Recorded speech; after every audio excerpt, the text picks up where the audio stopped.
Едно от най-гласовитите и талантливи млади попълнения на поп-сцената, Руд Колева, реши да достави 40-минутно удоволствие на журналистите.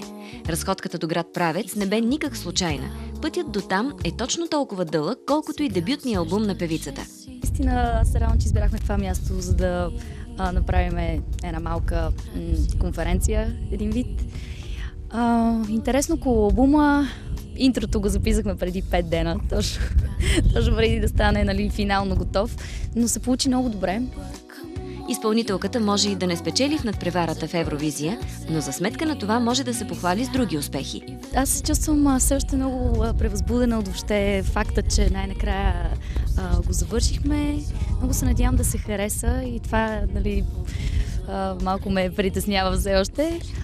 След като официално представи албума си, Руд планира да пусне сингъл, който ще бъде в дует с Белослава. Клипът ще бъде точно на този дует.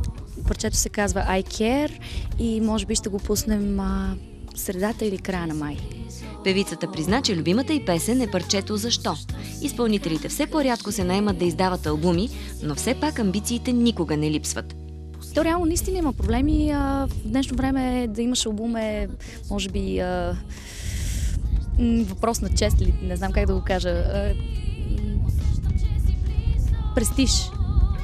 Но според мен е важно да се издават неща, защото има хора, които искат да купуват музика в крайна сметка.